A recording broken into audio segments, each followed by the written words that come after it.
welcome to Mono Rants the Boys, the only boys podcast that knows what an octopus is truly capable of. I'm one of your hosts and jack of all trades, Mono, and with me is my co-host and master of none, Kira. Yeah, I am slightly offended on behalf of octopuses. Yeah, you made that fairly clear. Did her dirty. You made that fairly clear last episode. Yeah, it's made me kind of mad. And there was a really, really funny picture this morning on Instagram of Stephen Fleet with the octopus prop. Oh, she's now the one who's doing the cheating. Oh, yeah. She's like... Well, from beyond the grave. Yeah, it kind of pissed me off. I was like, hey, no. But no octopus talk this episode. No. Today we are talking all about the boys' side of things. Yes.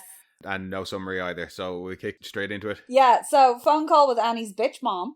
Yeah, so she finally picks don't up. Get me wrong, I love Anne Cusack, and I was only saying this to you the other day about how fun it would be if, because obviously her sister is Joan Cusack. Yes. If Aunt Debbie came to visit.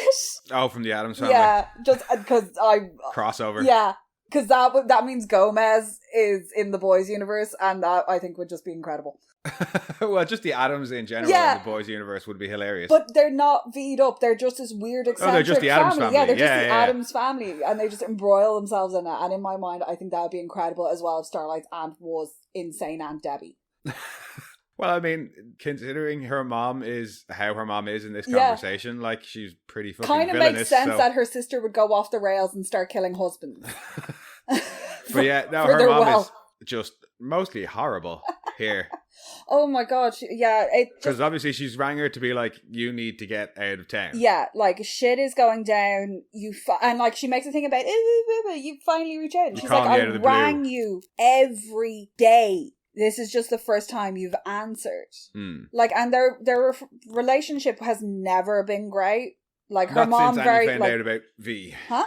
Well, actually, even before Annie found out about when V. we've seen that, when she was doing all the child pageantry and stuff like that, her mom is not Annie's far more adjusted than she should be. Yeah, she really is, and she's trying to do the right thing by her mom because she still loves her.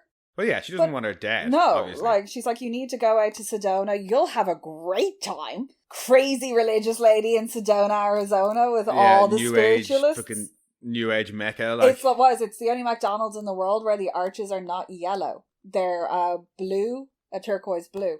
Oh, right, okay. Yeah. Are they made of crystals? No, it's not made of crystals.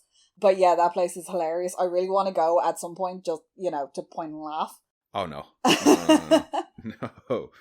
But it's a shame it's full of New Age hippies because it looks like absolutely stunning part of the world. But yeah, she's like, go there because you'll be safe. It's out in the middle of the desert. You're not going to be near any big cities where shit could possibly, get out of the cities. Yeah, even though it's life-threatening stuff, Annie's mom is still I got kicked out of Tuesday Bible study. Yeah. Well, clearly your Bible study does not study the joy that is forgiveness and acceptance no. and loving of thy neighbours and thy enemies. Just the stuff that comes out of Annie's mom's mouth there is the thing that annoys me about people who are despicable. Like that. Oh, it's horrible stuff. Yeah. It really fucking is. And she doesn't have an ounce of compassion or understanding for Annie. It's what she's always been. She's only concerned with how... Yeah, you're a superhero. And she's like, Annie's trying to explain to her. She's like, I'm also human. I'm your daughter. I've also gone through something that's incredibly traumatic. No, but Annie's... we've seen how hard this decision was on her and is still continuing to affect her. And you get some of her reasoning later on, which is perfectly sound. And her reasoning is her reasoning. And nobody's business but hers. Well, she says it's straight away there that you find out. Yeah. Because when she's saying that she's a person too, and she is Annie, she's not just Starlight or something along that lines, and then the mom is like, oh, well then why did you keep the suit? Oh, that's, yeah. Yeah, and we don't see how the conversation ends, but I can't imagine it ends particularly well. No, but her mom says some really horrible fucking things to her. Oh, she does. She it's really just pure, does. And pure bitch. Yeah, and it's it's still, I think it's kind of driven home the point for Annie that her mom will never see her as anything other than this brand and this commodity. Her mom will never see her as anything other than a reflection on her. Yeah. Because that's still what she's concerned with there. I got kicked out because of how people think of you. Yeah. They're like, how did she raise that girl? That's the only reason she cares is because it's affecting her negatively because people don't like it. And it's just, it's what Annie's mom has always been. Yeah. You know, even when she's tried to make things up to her, like, she just seems to come back to this of, like, her values haven't changed at all. No. Like. But yeah, we see the Starlight suit laying out on the bed, and Huey says he got it from the trash chute because he thought that she might regret it someday. She might regret it someday and want it around. Yeah. And it's really sweet. Like, yeah, because it could be like a year, 2 years down the line, she might have been like, kind of wish I'd held on to it, just even for sentimental purposes. Well, I think especially because she did kind of have this thing about whether or not she was going to step back into the Starlight role. But that's only been a recent occurrence. Yeah, oh, it has, but I'd say the two are kind of interlinked, and we might yet see actual Annie back in that costume, because obviously what we see later on in the episode is not Annie in the costume. No, but I think the reason he went and got it is because somewhere down the line where everything's sorted out, she might want to have kept it. Yeah. You know, it's those sort of things. It's those sweet little moments where like people hold on to things for no reason other than I might look at this fondly or come across it years later. Yeah. But yeah, it's there where she says about why she had the abortion was that she didn't want to bring a child into the dumpster fire of a world that currently exists. Yeah, like her life is not stable. No, in any way. There's any number of reasons that she could have had an abortion, and none of them are my business. No. Yeah, that's a perfectly acceptable reason. That's the same reason that we don't have kids. Yeah. It's because this world kind of sucks. And I really dislike children. I'm not maternal. Well, that's one of the other important reasons. But also, this world, After their chat, we see Sage going to see the shooter. I know that's Seven stuff, but it's more relevant to the boys. I was just sitting there watching that going, why is she in her full fucking outfit? Oh yeah, we were both sitting there watching it going, why is she in her costume? What we found out is that she's been using A-Train to funnel misinformation. It makes 100% sense that she would be making it as blatantly obvious as possible. And also, given what we later find out about the shooter, it kind of doesn't really matter if anybody sees her talking to that random person on the street. Because and she's giving him pizza, so it could look like she's just out doing a charitable work. Yeah, but it's... brilliant. It's enough to get A-Train to follow her. Yeah. And then, we just see And you were like, A-Train fucking hide in the alleyway more conspicuously. Like, there's, like, literally just standing in the middle of the alleyway. Like, and in a weird pose. It's like he was peeking out around something that wasn't there. At least he didn't go out in like normal clothes and then stop to look at a billboard of himself. At least we're past that. Well, I just out in costume. Yeah. Well, remember, he doesn't go out not in costume because he gets followed by security guards. That's right. Yeah, one of the only times we've seen. Everyone else can rock the baseball cap and get away with it. Well, apart from when we've seen him out of costume with Reggie quite a few times. But yeah, we see A-Train watching her, and then it's saying what they found out from A-Train about how she was going to meet this shooter for January the 6th. So yeah, he had followed him, and we need to go and see what.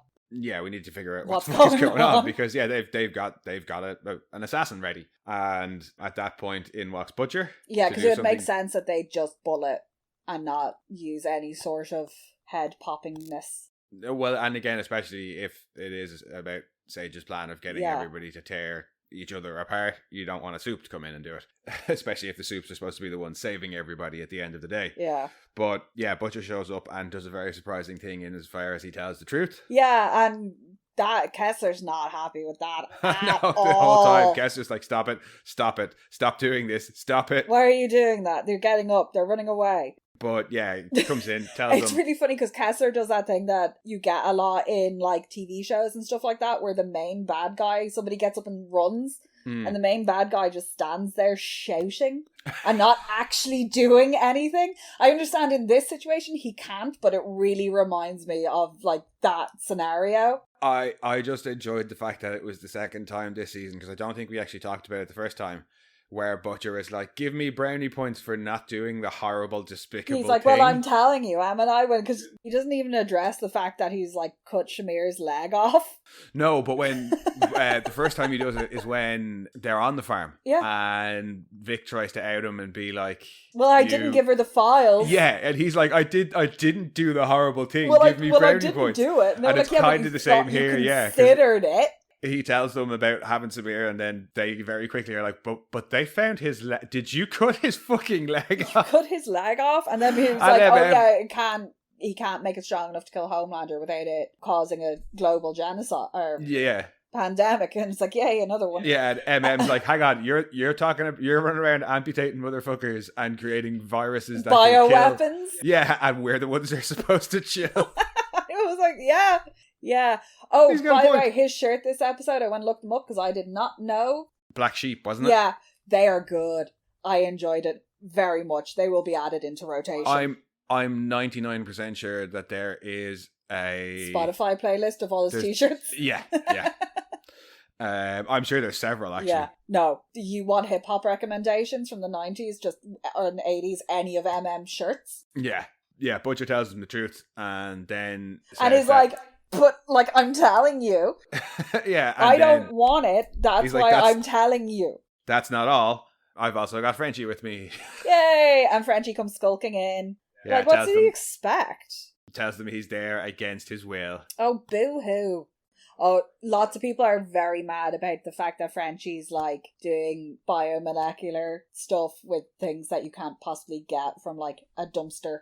What? The way Frenchie later on, when he's helping him with the virus, loads of people pointed out that creating like biomedical viruses and shit like that, like on a genetic level, what they're doing, couldn't be done with stuff like found in thrift stores. And well, I think Frenchie was just being poetic when he was saying that. I don't think he was actually saying he's developed like bioweapons literally only using stuff from dumpsters and dollar stores. I think there's a lot of people being like, no.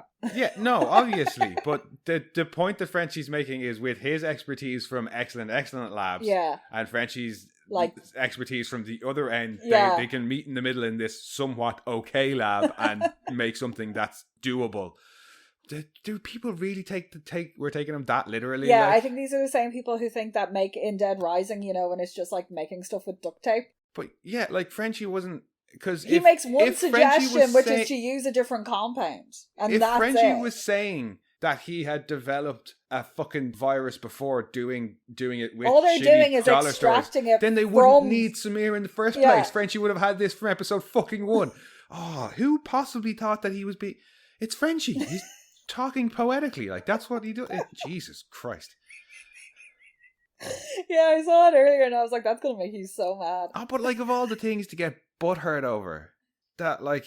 Oh, it was like people who were like, it's fine for the Deep to have a relationship with an octopus, but for Frenchie to kiss a dude and be in a loving relationship that really wasn't that honest, but anyway, we'll avoid that, was the line for them. And again, it's just stupid. That is really stupid. But back to the first thing of just, you could do that with anything. Like, there's take any superhero and like, how do their powers work? Like that's why I'm generally okay. I know we had some problems with powers and power levels previously, but I'm generally willing to kind of hand wave all that away, because everyone's genetics are different. Well, it works through the V, and the V is the one kind of magical thing in the show, so that's all right. Like, but that's the thing that they had a problem with. Like, Jesus Christ. I know. Anyway, we haven't even gotten there yet. Because Frenchie says he'd rather fuck a jar of fishing lures than be free. Yeah, ooh. Yeah. He tries to glance at Kimiko, and Kimiko just turns away from him. Yeah, she's not happy with him, obviously. With that news, MM kind of gives everybody their assignments for the episode, and is like, right, Frenchie and Kimiko, you go off to sort out the virus with Samir. The rest of you guys, let's take the shooter. Yeah. And then he pulls Butcher aside and says, I gotta go do some stuff with Monique. Butcher tries to make a big deal of it and be like, no, don't leave me with these assholes, very loudly. And they're like, what? Where's he going? He's like, oh, he's going to run off. So I was like, fine, you want to make a big deal about it? Kneel down and I'll knight you with my dick. You're back in charge. He's like, I can't do it. And it is. MM has made the best decision for the team and his health. He's like, I blacked out in the middle of a fucking mission. Like, I ended up in the hospital. I can't physically, like, emotionally and mentally, I cannot take this strain anymore. Because that's why loads of people thought he'd been fucking recast. No, he consciously made the decision to lean down. Yeah. To reflect the effects that this stress has had on him. And the beard went because he's working for the CIA now in an official capacity. Yeah, and probably now you'll see him, like, if his stress levels decrease, he might bulk back out again. You already see it a bit at the end of the episode. Yeah, he looks way better. Well, no, not that. Just that years have lifted off him. He gives a big, well, not a big, but he's the one who gives a bit of a pep speech. Yeah, Towards them he's at back the as end of the MM episode, doing that thing. Like, yeah, he's gotten his groove back. He's passable as I think a leader, the minute he picks up that minigun. He's good in the support role. Yeah. You know, he's the one who, like, Butcher makes the decisions and he keeps the squad together. Butcher said it to him last season as well. That's why you have a dick and then you have, like, the one who can, like, ease everybody. Yeah. That's how the team works. But yeah, so Butcher's back in charge. Yeah. And MM heads off to go and have a chat with Monique and give her tickets to Belize and a whole lot of money. And he signed over all his bank accounts to her as well. And they have a conversation about, well, she tries to get him to come with first, isn't it? Yeah, she's like, you come with us, like, leave all this behind. We'll be sipping rum cocktails and watching Janine playing in the waves. Yeah. Well, I think he's explaining. He's like, oh, I have to keep you guys safe. Why he's doing it. Yeah, he's like, you guys, you have to go because, like, the one thing I have to do is keep you safe from this fucking superhero shit. Yeah. And she comes in for a big kiss, and we were like, woo! And I think I remember I pointed to the screen on the first watch and was like, "This is why MM isn't going to die." Oh yeah, because they can't. The show will not kill. They might kill Frenchie, but they better not kill MM. Nope, can't do it. Sorry, no. No, Maeve got out. Maeve got a happy ending, and I think MM's going to get one too. We were talking about this earlier, that he's changed his mindset. His end goal is still the same. Yeah. Which is eliminate the soups or eliminate the soup threat. But it's not, you were saying it's not an obsession now with get them, it's keeping Monique and keeping his family safe has become his priority. Yeah, well, even just in this episode alone, it goes from him trying to get them out so that he can fight the superhero fight and they're safe. Then it goes to him being like, no, actually, do you know what? I'm done with this. I've given enough. I'm going to go and be with my family. To being convinced that, yes, you do deserve to be out, but you want to protect your family. You need to stay in. Yeah. A-Train convinces him to stay in. And then, by the end of the episode, he's in a position where he's still in the same fight, but he's in it now for different reasons. Yeah. It's now to completely protect his family. And I think that's part of why we see him give that pep talk. He's like, look, we have to do this. We're not going to let them assassinate the fucking president.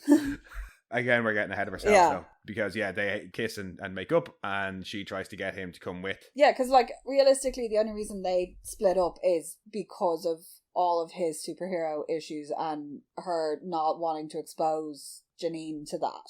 Yeah. Oh, yeah. And it's already It's not because started. She doesn't love him. No, like, and it's not. It's none of that. It's all for perfectly logical reasons, and like that's what she says. She goes, "I see how hard you try," because that's all we've ever seen him do as well. She split with him because of him lying about getting back with the boys in the first place. That was what caused their split. Yeah. Because it showed he wasn't capable of leaving that stuff behind. But now he is. Yeah. But she says, look, just, meet us at the airport. Yeah. She doesn't make him make the decision there and then. She's like, just come Flight's at 10 o'clock tonight. Yeah. Meet us there. And the rest of the boys have gone off to check out the shooter's apartment. Butcher tells Annie and Huey to go in the back and to go in the front and he'll go in the back. Yeah. He goes off and ends up having a bit of a cough and then a conversation with Kessler. And that's when Kessler's all like, he was like, you don't give a shit about Kimiko or Starlight, like, but why? Yeah, why do you have such faith in Ryan? Yeah, why won't you use the virus? Yeah. And Butcher's like, I made a promise. He's like, to Becca. Like, yeah, we find out that if your love was so pure, why did you sleep with that waitress? And he was like, well, I quit. That was a mistake, and I quit drinking the next day. And he was like, yeah, well, I noticed you've been quitting lately. Yeah, and then tells him, if you're so concerned with keeping her memory pure now, why weren't you concerned with it when she was alive? Implying that there was more than one waitress, I think. Yeah, because as well, like when he's arguing about not wanting the genocide, Kessler's all like, oh, you want to bathe in their blood. Like he's really being provocative, and Butcher does end up addressing him in front of everybody. And then covering it. It tries to cover it by saying the same thing, but in a different tone of voice. And then when MM's trying to put Butcher back in charge, Butcher does actually seem hesitant. And Kessler's like, no, this is great for us. Oh, his big shit-eating grin. Yeah, he's like, no, this is good for us. Yeah, because then we're in charge. We can make all the decisions and we can tell them. But yeah, and then in that conversation there around the back, it kind of ends with Butcher being like, no, fuck off. I'm going to do this. Piss off. Yeah. And we were saying that we were worried last week that Becca disappeared at the end of the episode. Yeah, and I was like, has Kessler now going to become the driving force? Upon reflection, perhaps it's the opposite. He doesn't need... Whichever way actual Butcher is leaning, the personality that represents the opposing view shows up to try and convince him. So it was Becca early on in the season because she was worried... Well, that part of Butcher was worried about him forgetting about Ryan and going back for Homelander, so Becca appeared to convince him otherwise. And now that he's doing the right thing, he's told him about the virus, he's back working with the boys properly, Becca's gone because that's what she was trying to achieve, and Kessler's still around to try and convince that side of Butcher to, no, let's go genocide it up. So hopefully that's why Becca's gone, because she's not needed anymore. Like, yeah, he's internalized everything she was saying. He doesn't need to be told it by an external force. He's actually like acting with that conviction now.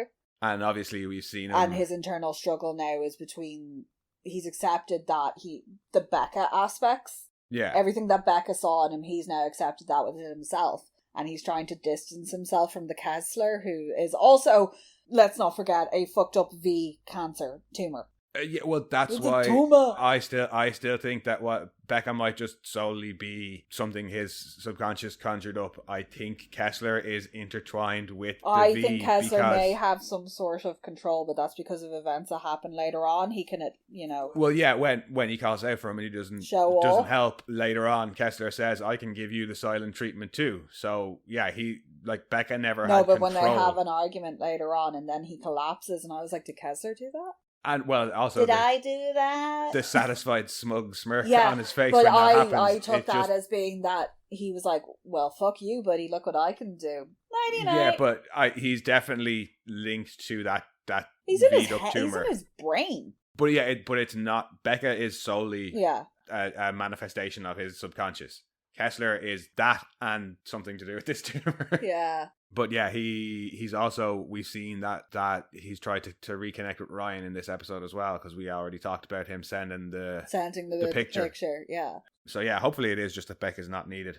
But yeah, he heads into the building. We see A-Train had been spying on them just before they go in as well. Yeah. Looks a little bit unhappy and then runs off. And the guys head into the apartment and they find a whole load of Secret Service security details for the 6th, where they're going to be. Outlining of the plans and blueprints and everything for the inauguration and all the rallies and stuff like that. Yeah, and where all the things positioning is going to be. Then they hear a thump from somewhere in the apartment and they go to investigate. They find a woman in a cupboard who says she's been held there, her husband's been killed. Yeah. And she makes she recognizes Starlight and she's like, "Are you?" And Annie's like, yeah, and helps her up.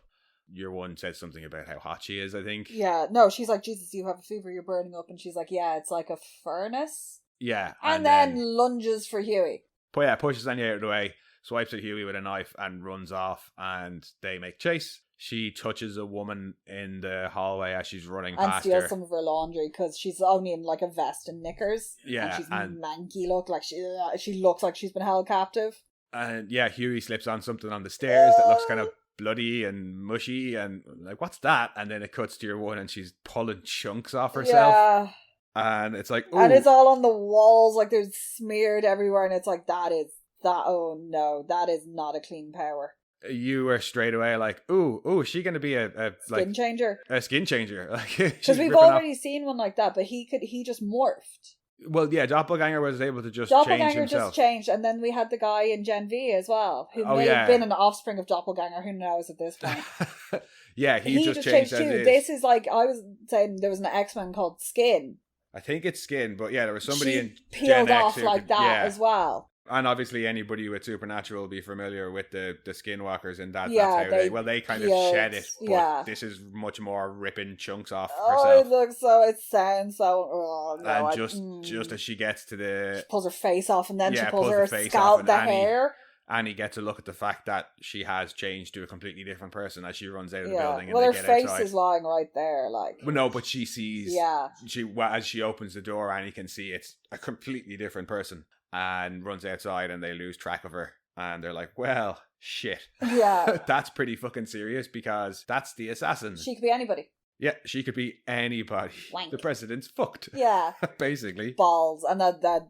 And as bad as that is, it's even worse by the end of the episode. Oh, God, yeah. And Huey's bleeding like a stuck pig because he got sliced across the palm. Yeah, and they do it. Like any hand injuries, same with head wounds, they bleed like crazy. Yeah, he says he'll go to emergency care and tells Annie to go off back to the apartment and get all the stuff before Annie and Butcher go back up and clear, like, because that's what you do. Like, you've lost them, but you can go and search the apartment. Go and get the stuff before they try and come back later on. Yeah, because at least then you might have an idea from what they've taken. Yeah. Meanwhile, A-Train has seen that the boys are there, but MM's not, so he goes to see where MM is and finds him at home. Yeah, and he's not very happy about it, because he's like, dude, what the shit? Like, it's basically, you got me into this, you can't leave. Well, like, yeah, like, you're just giving up now. And I love the fact that he's like, a printed out boarding pass? What are you, 87? Yeah. Buddy, you don't remember when you used to get the books of airline tickets? With all the copies in them? On the, like, weird red, it was like, yeah. But A-Train like, being you like, want to see old?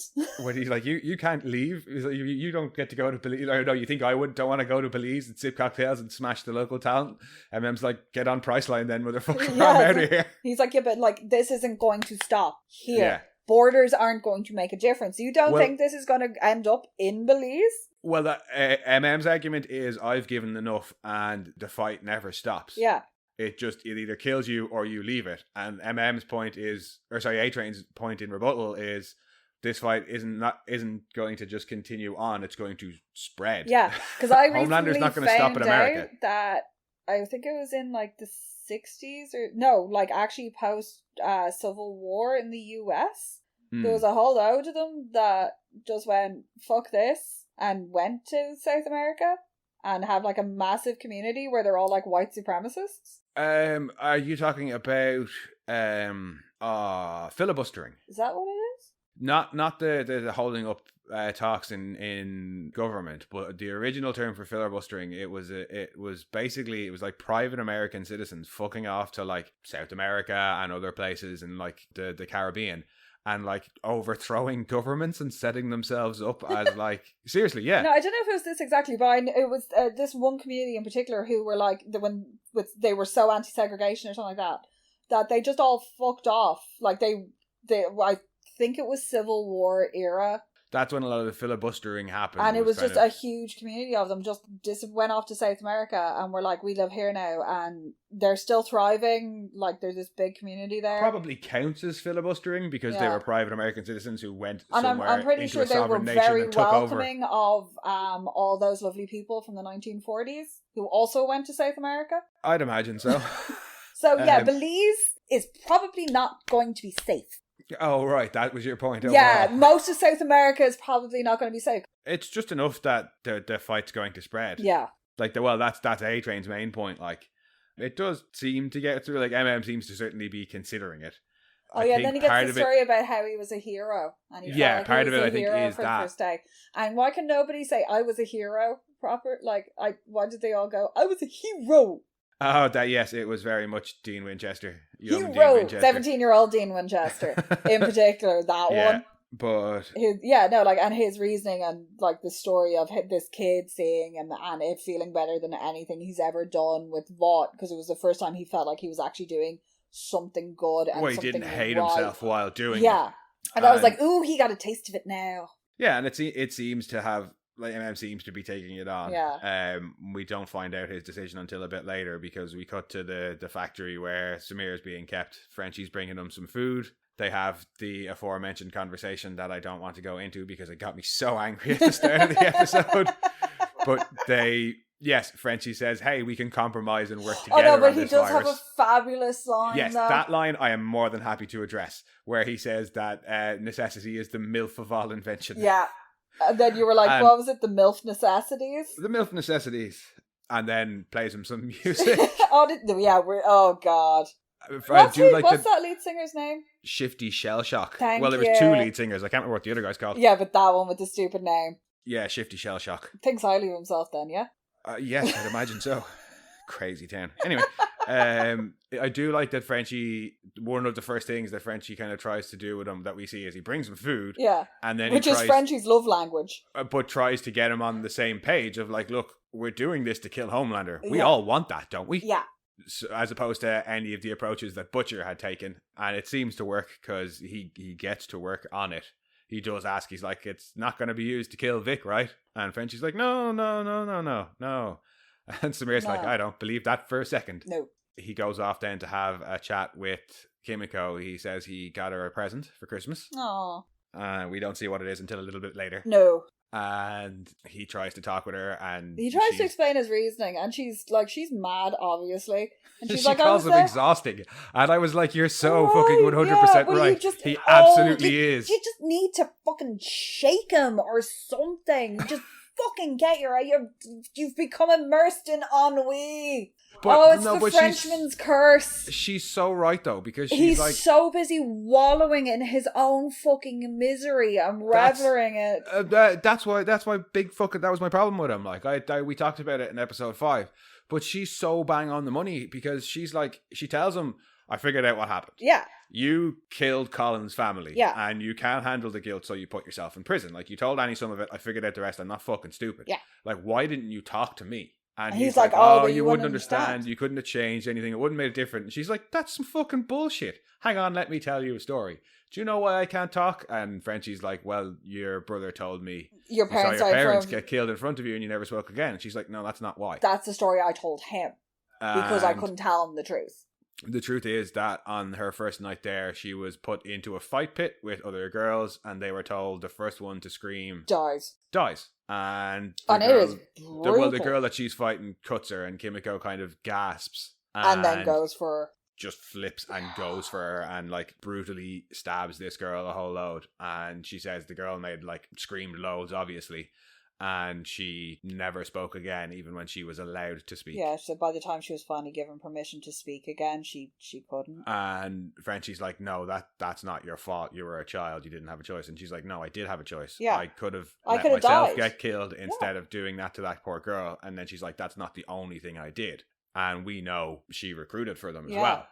Frenchie's then like, oh, that's not your fault. Like, you were put in a situation. You have to forgive yourself. And she's like, no shit.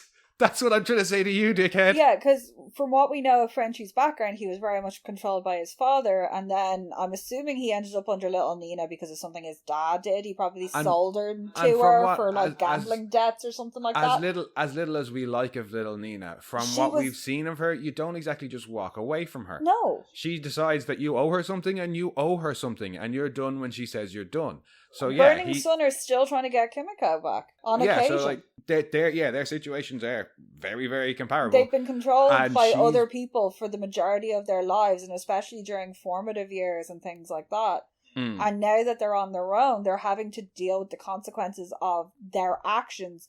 But their actions were not theirs to control. They both could have refused assignments, and they would have died. Yeah, that was their choice. We're programmed to try and survive. And we will do horrible things. She did have a choice in that it was do these horrible things or die. Yeah. I think the point that she's trying to make to Frenchie and that he's trying to make back to her is, but that's a really shitty choice, and you can't exactly be blamed for choosing the one that meant you lived, even if it meant you had to do horrible things. And she's like, I know that's what I'm saying to you. Yeah.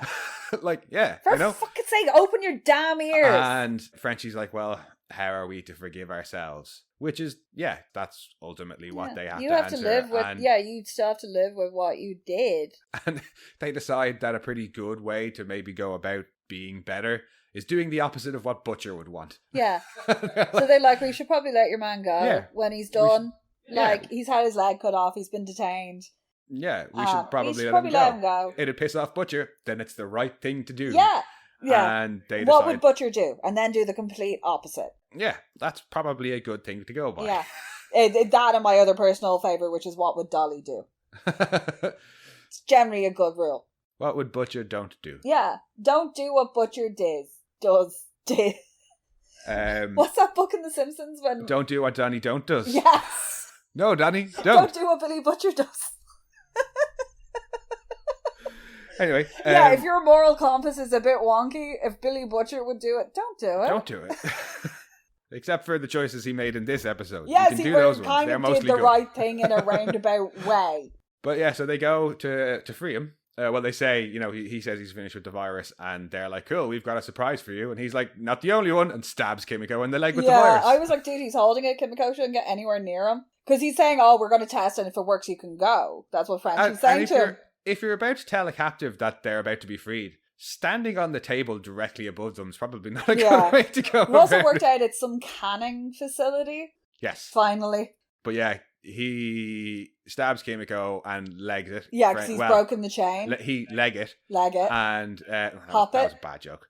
Equally bad joke.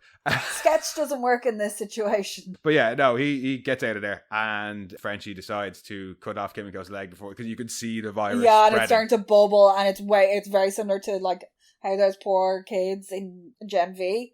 And like, you know, when the kid that's lamplighter panel when he comes out in and that is just it looks nasty, and Frenchie's running around looking for something to stop it. Yeah, he puts her up on like the can. That's how I worked out it was a cannery, because it's one of those roller track things that I always wanted to run and jump down. Like, he's lucky there was a saw nearby. I was like, break her leg. What, you're gonna have to rip her leg off?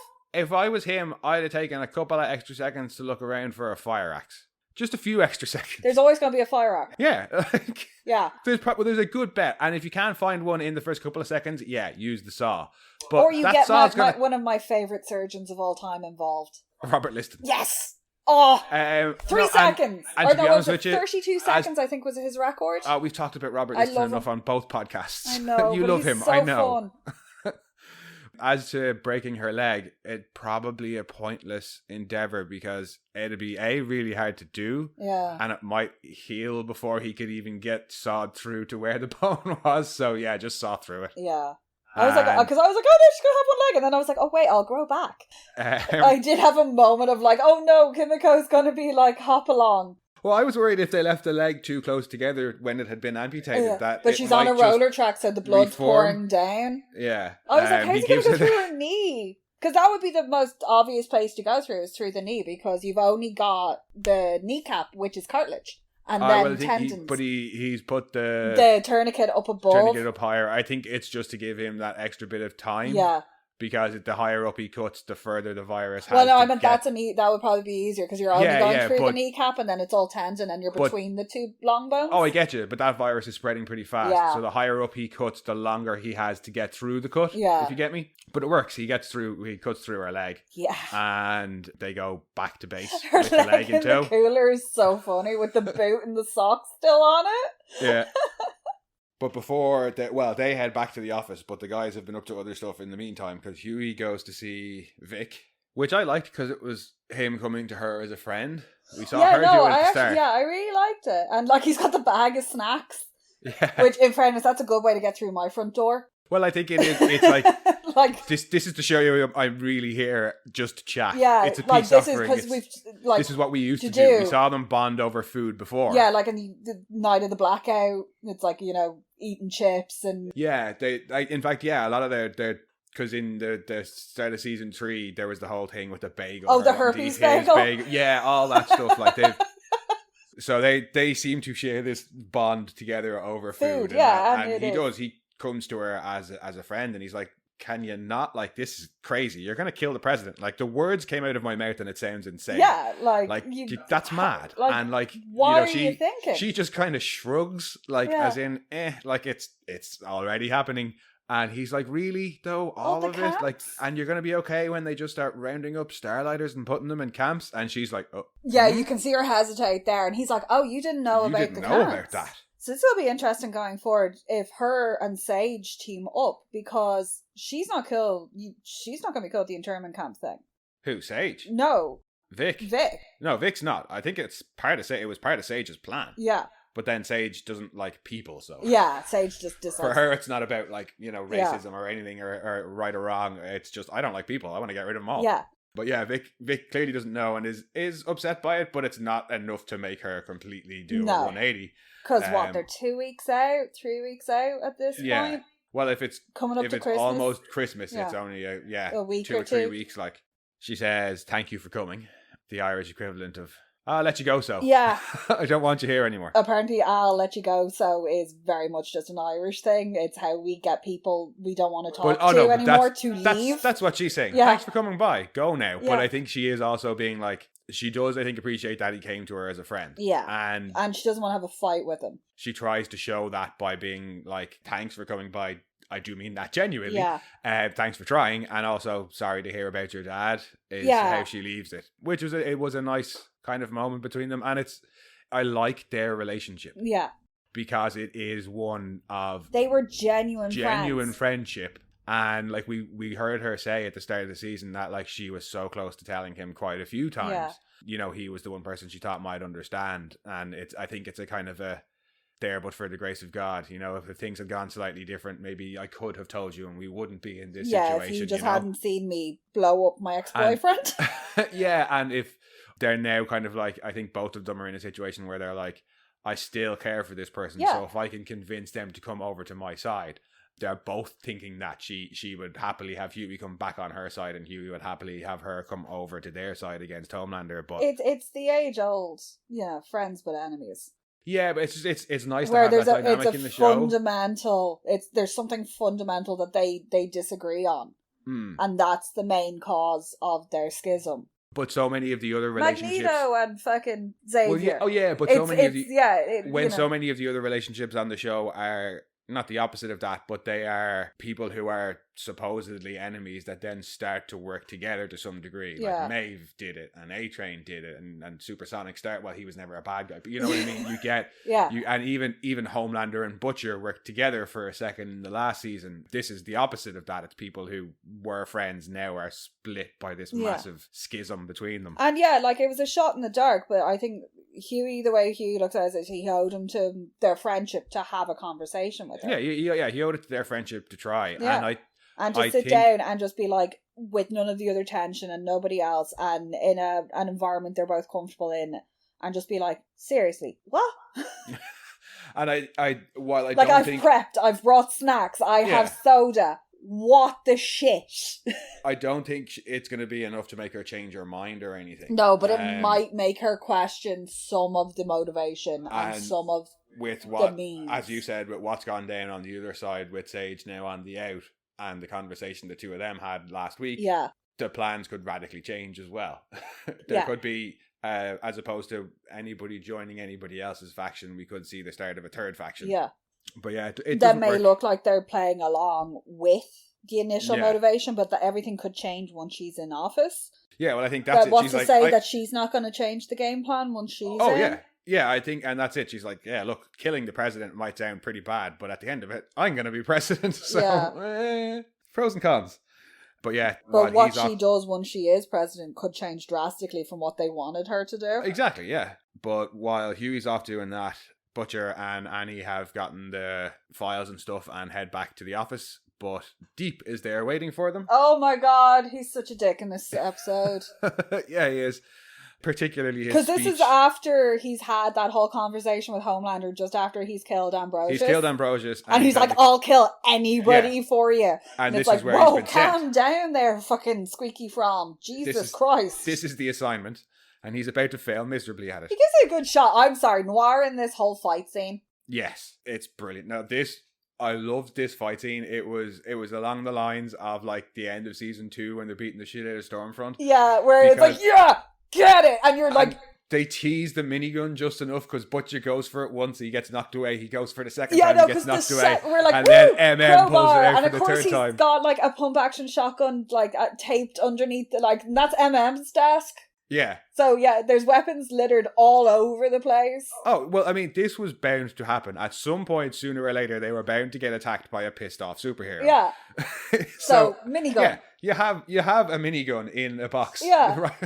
But Deep's little speech. Oh, about you tried to get me cancelled over and all this shit. I don't respect your truth. Oh, he's just a dick. And like we said in the first part of this chat, he's gone like fully hardened into this dickhead that he was in the first season, but just a malicious version of it. Yeah, he's discovered now that violence will get him anything. Yeah. Because as far as he's concerned, he's untouchable. He's really taken on board everything, all the bullshit Sage has been feeding him, all the bullshit Homelander's been feeding him, because Homelander's been actively encouraging this. Like he's like, oh, we're going to beat these guys to death. Oh, this is Cameron Coleman. Have your way with him. Yeah. Whereas before, when he acted like that, he would have been reprimanded. Yeah, no, now this is where he's getting his power. It's being like encouraged. Oh yeah, like Homelander got away with murdering somebody. He's got the like on national TV in front of. But he's so full of himself in that scene, and he especially when he's like, I didn't come alone. I've got. I brought this guy, and I love how you can hear the footsteps coming in, and I was like, who the fuck? Like, it's the Juggernaut bitch. Yeah. Oh my god, somebody needs to do an edit where they all turn to look, and it is just Thingy as the Juggernaut crashing through the door. Fucking what's his name? I was happy with Nor. Who Billy played Jones. That's it, thank you. When the fight kicks off, and Butcher's gotten the shotgun, and that's the hardest I've seen the Deep punch anybody. It is. I was like, fuck me. I was like, this is going to be over in a heartbeat. And he's going to hit him and he's going to crumple because he never comes across as like that strong. No, he's picking her up, throwing her around the place. Well, but he is one of the ones who has super strength. Yeah, we've never seen it. That. Like, well, we saw it in the second episode when her and the Deep go on that save. That's water adjacent, so that's why the Deep's there. See that dive? It's fucking cherry. But he knocks out one of the criminals. Yeah, but like and sends them flying. Like so we have seen him, but it's been a long time since we've seen him. So yeah, I was surprised because like the last time I saw him punching anybody was when him and A-Train start throwing digs. Yeah, and A-Train punches him in the gills. Because but there was like the pair of them. It was like just watching your brothers like fighting or something like that. It was. But that was supposed that kind to be of like a bitchy slap fight. It was it was like lads just fighting it out in the back garden.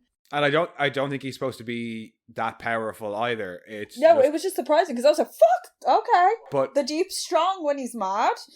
He's never supposed to have been say as strong as like A-Train is either. Yeah, and like Maeve is a strong woman. But last season when we saw them fighting, A-Train wasn't anywhere near close to as strong as he normally is, and right now Annie isn't as close to strong as she normally is. So I think that's why the Deep's able to do as well. Yeah, because Annie still doesn't have her powers. But then Annie doesn't have her powers at all. Like, so she is just relying on the fact that she is actually trained to fight.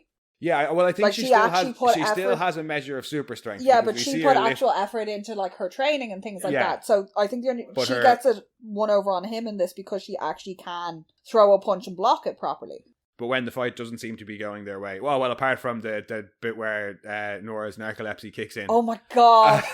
Oh my god! He's after getting shot in the face like 4 times. Butcher cops it straight away. And he just stops dead and drops to the floor. But yeah, I started screaming. I started hitting you and was like, "Oh, I forgot he's narcoleptic." He wakes back up and the tide starts to turn. Yeah, they're all the upper hand. They're all getting kind of mashed because Annie's on the floor and the Deep is just kicking the bollocks out of her. Yeah, Nor has just started to fly above Butcher. Oh no, and Butcher calls out for Kessler. Yeah. He says, do whatever the fuck you did with Ezekiel. Annie seems to hear it. And I think he's calling out for the sake of Annie as much as he is him, because it's like, Kessler, I need you. Well, Deep's about to go in for the killing blow on Annie. Yeah, he's got the foot above the head. He's like, I'll do it over head. They're going, fuck, Noir can fly. Yeah, just at that moment, A-Train appears and sends Deep flying into a pillar. No, he's not flying at that point. He is. Is he? Yeah, because that's the whole thing. Is it looks like things are about to be really fucked for them. Nora starts to fly above Butcher. Deep's about to finish off Annie. Yeah. He says that thing about Kessler. Kessler doesn't help. Yeah. And then all of a sudden, comes in, or A-Train comes in and sends the Deep flying before he can stand on Annie's head. Yeah. And pulls out the gun and sends Noir. No. Noir turns around and goes, "Oh shit, you're the League." Annie goes, "He can fucking talk." That's when he flies. Yeah, that's when he flies. And Butcher's like, "Oh fuck me, he can fly." And he's like, "Ah!" And then next thing, minigun and you're right. Sorry, because was just no. That sequence happens really quickly because I was like, "There's definitely 2 things that they react to with Noir." One is Annie going, "He can talk." No, I just because she doesn't know that he's the new one.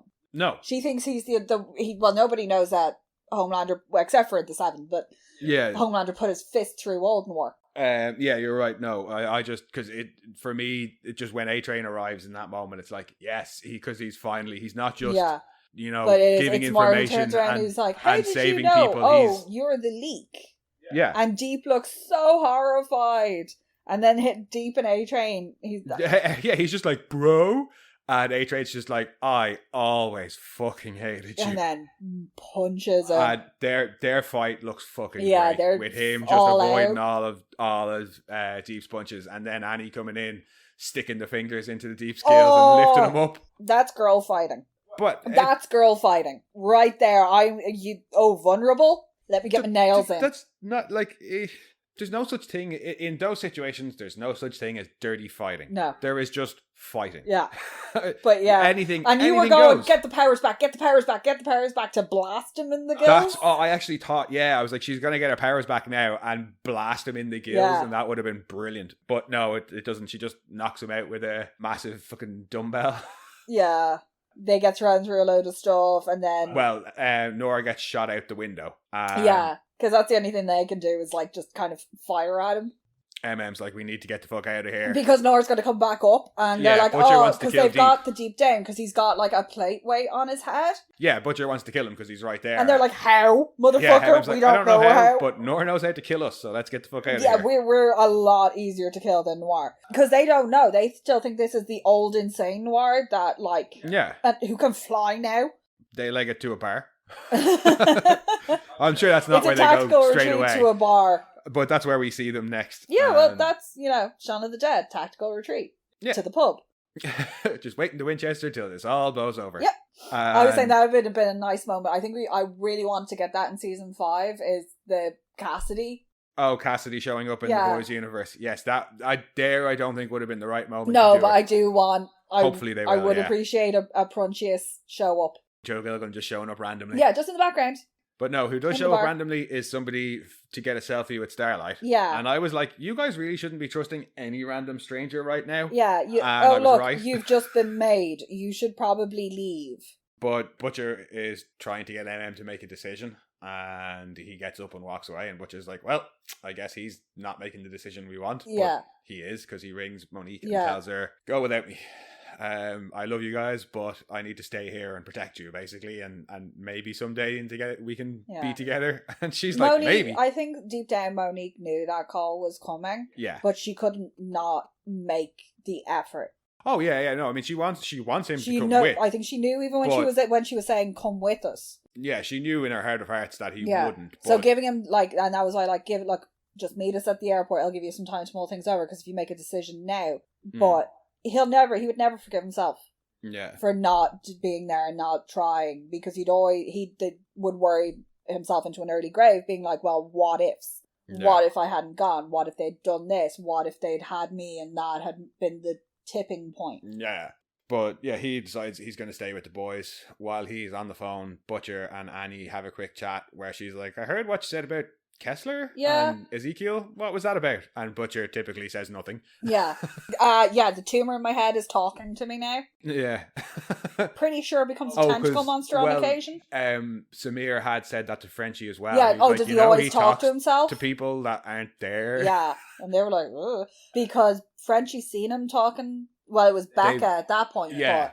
And they obviously saw him seem like he was talking to somebody else earlier. Yeah. But they obviously head back then to the office later on when Frenchie and Kimiko show back up with the leg. Yeah. And they're not in the office. That's all out at the cannery. It's somewhere else, yeah. Because they can't go back to the office now. Yeah. But wherever it is, they meet up. It's in the cannery because you can see it's. Of course, yeah. So the rest of them go there. Butcher tries to blame Frenchie, and Frenchie's like, "Nah, those are some thick ass chains. He's going to be working those for weeks. Yeah, it's not my fault. You fucking prick." Butcher says, hey, look, he made the virus from a sheep's head. Frenchie can we can pull it out of Kimiko's leg. From the leg. Annie is very negative. Yeah, and she's like, weeks we've been working on this, and all for nothing. And it was like, well, you get up off your fucking hole and go do something then. Yeah. You're so fucking high and mighty. I wasn't suspicious of her there yet, but I was a bit surprised at how negative she was. But then when MM gives his pep talk, I thought, oh, maybe it was just so that we can see how positive MM is being, because he's like, no, look, we're doing okay here. Yeah, we've done worse. Yeah, we still have all that shit on fucking all the bugs from last week. We do potentially have a virus here. We're not on the run from the law and having to live in like a gang's basement. Yeah, we've definitely been in worse situations. Yes. Like, all we need to do is get this out. Frenchie knows what to do with it. And then it's a delivery system, which is Frenchie's speciality. That's all we see of for the rest of the episode. Butcher heads back to the bar and has another chat with Kessler. Yeah, well, that's when we get to see that's intercut with Ryan having his moment on the show, and he's like, and Butcher's like, see, this is why I have faith in the kid. This is why I have faith in the kid. Why is a pub showing a kid's cartoon? Because in fairness, if there is like Muppets Christmas specials and stuff on, I watch them. Yeah, so why are you questioning it? Because they're normally not on in the pub. But yeah, so he tells Kessler, this is why I have faith and he's also kid. like, why didn't you show up earlier? Like, I was calling for you. He was like, oh, well, the silent treatment works both ways. And yeah. he's like, you're obviously you're self-aware, but you actually like have some you're something else. Yeah, like you're acting like an entity now that's taken on this persona. That's what I was saying earlier. Yeah. But yeah, Butcher says that's why I have faith in the kid, calls Kessler a wanker, gets up to walk out and passes out. Yeah, but it makes me I feel like Kessler, because Kessler's not very happy with him. Well, and he's like, that's what you get. One of the last times we saw him pass out was in the bath, and he had all that shit moving beneath his skin. And then when Ezekiel choked him out, when he came back around from that, Ezekiel was everywhere. So if I think Kessler can shut him down. If Kessler can shut him down, and then pilot him about. Yeah, true. Because it doesn't make sense to me how he was able to get like the files that Kessler gets him. Are we gonna have two imposters running around next episode? Are we gonna have fake Annie and Kessler controlled Butcher running around in the last episode? Yeah, so that's not gonna be good. As I just because Kessler does look very pleased with himself when Butcher passes out. Yeah, and like, okay, somebody goes and calls 911 because there's obviously an unconscious guy on the floor. But yeah, is Kessler going to be able to like drive his meat suit around? But if that is the case, both times he has blacked out when he did that we're aware of. He was in the shower and came back around very quickly. And the other time with Ezekiel, we don't know how long he was blacked out for. But he seems to come back around naturally is the point that I'm trying to that I make here. So I think he can only take control so long as Butcher is unconscious. Yeah. I don't know if he can keep Butcher unconscious. Yeah. But we could maybe have two doppelgangers running around because all that's left to talk about is Annie and Huey. Not Annie. Yeah, well, Huey tells Annie about going to see Vic. Yeah, he's like, I didn't go to urgent care, and she's like, yeah. Annoyed. But under annoyed because we were about like, I feel like she should be running into that room and being like, what? Yeah, you needed to get stitches. You like, silly bastard. Hand wounds are notoriously difficult to heal. Not so much that. Going to see the head popper alone, I feel like Annie would be more annoyed with him over. What do you mean you went to go see Newman? Why did you think that was a good idea? How could you have done that? Like, she's willing to gloss past that. What if she had just killed you? Yeah, and appear in the doorway in her costume all seductive like. Yeah. And again, it was a bit like, okay. And then she's like, oh, I had a change of heart. But yeah, they talk about the conversation they had earlier about it. So I was like, okay, maybe. Because I could understand her putting it on because she's just seen it and just being like, put it on and see how I feel in it. And she just kicked the crap out of the deep. Yeah. So that was actual Annie who did that. But yeah. If we're as viewers to believe this, we're like, yeah, okay, I could understand I can her see putting it on and being like, I just wanted to see what it looked like on. I still like either being like, maybe I can do something like with this. Yeah. Or no, I still don't feel like myself, but just because it had all been presented to her in a very short state. Yeah, and she had been deciding in the previous couple episodes about who Annie was and who Starlight was. Yeah, I can see her maybe trying it on. It's the equivalent of that dress you have in the back of your wardrobe that every now and again you put it on and you go, I really should wear this, and then you never have anywhere to wear it, so you put it back. But then she jokes with Huey about how the real reason he kept it was so they could do it. I know you've had fantasies of it. And he's like, I'm not she saying could have at least that's taken off like truth. The awkward looking like utility belt pack.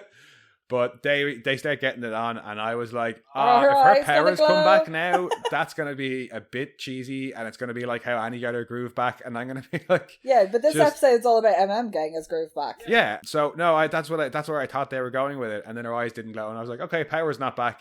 But they've kind of moved through a situation and they're in a better place. Yeah, I was like, I did think something. I was like, it's a bit weird. It was kind of sweet that he's just like snoring, and she was looking at him, and it was like, oh, that's like look of love. And then her whole face changed. Her face kind of changes in the bed when they're beside, but it's not anything super giveaway. Yeah. But the way she gets up out of the bed and walks towards that safe, it was like the second she didn't put when she sat up and didn't reach for like a t-shirt or a dressing gown or something like that, because Annie is inherently, she's just a very modest person.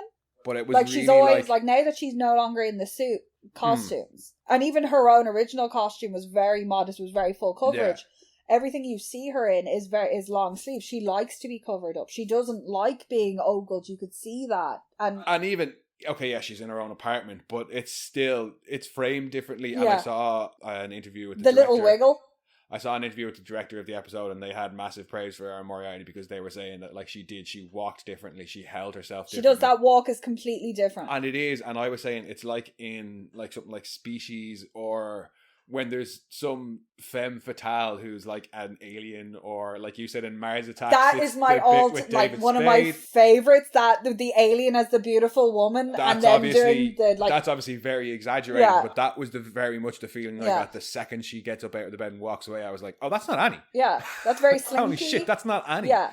And she goes to the safe and unlocks the safe. I was like, how does she know the unlock code? The conversation she has with Huey there before they have sex very much indicates that this Annie has knowledge. Yeah, as well because she as makes references to conversations. Because she makes reference to conversations that real Annie had earlier, that the only way she could know is if she also got Annie's memories, which would mean that's how she knows the combination to the safe. Yeah, which means she's incredibly powerful. So she's even more powerful. Which is ridiculous. Yeah, if she can take on somebody's memories as well. Which again leads to the whole, why is she in the wild, essentially? Like, Sage has gone and contacted this one. Well, maybe they're not. Maybe Vought used them for loads of things and they're just so super secretive. They're like, let's just pretend that this soup doesn't exist. You know? Yeah. Or they could be a bit like Sage was, where they just wanted to keep away from everybody else. Yeah. Because now my thing I'm guessing we'll get a bit more in the next episode, because that shifter is now Annie. Yeah.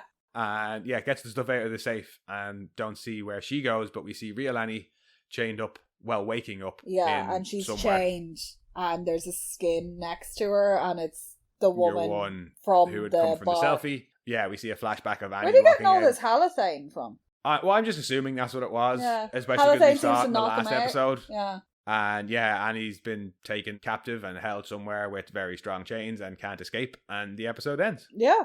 When it first ended, I was like, shit, that's some serious shit with Annie being not Annie. And now I'm like, fuck, is Butcher going to be not Butcher as well? I was like, are they going to use Annie to assassinate Singer? Or are they going to... Because when I saw the skin chain... Well, I'm going to call her a skinwalker. When I saw her initially, what she could do, I was like, are they going to use her to replace one of the Secret Service snipers? Because who has the clearest fucking headshot? No. No, it makes perfect sense. You replace whichever sniper has that perfect headshot with her. And all she has to do instead of scanning for snipers is just... If all you're trying to do is assassinate the president and nothing else, yes. But if you're trying to frame somebody and set up a whole group of people... No, you don't take the person who's got the closest shot. You take the person who's going to be most effective. Yeah. And while Starlight... No, that's what I'm saying. That's what I thought she was going to do. And that's what I thought the plan was. And I was like, oh, fuck me. That is fucking genius. Yeah. And then she took Starlight and I was like, oh. But I don't think it'll be Starlight who takes the shot. I think she might copy... Because she's touched Huey now. Yeah. So I think it could maybe be somebody like Huey who takes the shot. Or whoever else. But somebody from their side... Yeah. Takes the shot. Well, the shifter as somebody from their side takes the shot and they get caught, and then she poses as Annie as Starlight and riles up all the Starlight supporters to save whoever was being framed, or kind of, you know what I mean, like that side of things. Or it could just be that they're going to get her to take the shot and then they have the justification to go after all the Starlighters because they support her and she killed the president. But it's definitely not going to be good for them. No. Definitely not going to be good for them. No, that's a stupidly powerful soup. If they get memory as well, even if it's only for a short time, that's still incredibly dangerous. But no, I'm happy with everything we got from MM and Butcher in this episode, because they've both taken positive steps. Frenchie's taken a positive step, but he's probably also taken a step closer to dying because he's now on the path to redemption, and how else are they going to redeem him but killing him? Yeah, or him doing something of noble sacrifice. Oh yeah, but that would be how he just dies. Needs to snap out of it. He's annoying me at the minute. Who? Frenchie. Well, no, I think by the end of the episode, I think them making the decision to free the Doctor is supposed to be him being like, right, I'm taking active steps now. I hope he doesn't just try and throw himself back in prison. But yeah, cannot wait for the final. Obviously, we'd already talked about kind of the other side of things and where we hope or where we think they may go. They're all kind of very much at the whim of Sage's plans, because even all these counter plans that they're making, they're not running with all the information. Like, we don't know what else she's been doing behind the scenes. And I don't think they're close enough to... And she's smart enough to have contingencies. Oh, yeah. And I don't think that while Samir was able to make a virus with Frenchie, I don't know if Frenchie will be able to straight up extract the virus from the leg. Is he going to have to recreate it? Is he going to have enough time if they've only got a week or two? Yeah. How are they going to get close enough to Vic? Will we even see... Or to Homelander, how are they going to get it there? Like, they have to get Ryan out. Will we see the virus used next episode? Or is that it squared away for season 5 because it's stuck in Kimiko's leg until Frenchie figures out how to get it back out? And except for, like, maybe bashing them with Kimiko's leg and hoping that some of the fluid gets in him. I'm going to assume if Samir says he's made it and it's going to be strong enough to kill Homelander, but I'm assuming they've gotten past the whole it becomes airborne thing, so it's not like they can just run up and pour Kimiko's leg blood over somebody and go, no, the problem, they were saying that the problem when it became that powerful is it became airborne. Yeah, so they've obviously they've worked around that, so they can't just dribble her leg on somebody and be like, ha, you've got it too. But yeah, so I'm wondering, will the next episode just be about the assassination and the virus won't really come into it until season 5? But at least we've only got a week to wait to find out. Yeah, and then probably 2 years. I know. Well, at least we know there'll be some Gen V in between. Yeah. But yeah, we don't have to worry about that. We've got at least one more episode to watch before the long slog of no boys content begins. Yes. But as ever, thanks for joining us, guys. Next week may be 2 parts. We'll play it by ear and see how it goes, and then we'll have the season wrap after that. Yeah. But as ever, thanks for joining us. If you want, you can head back and listen to some of our previous episodes or our other podcast, Mono Rants at the Movies.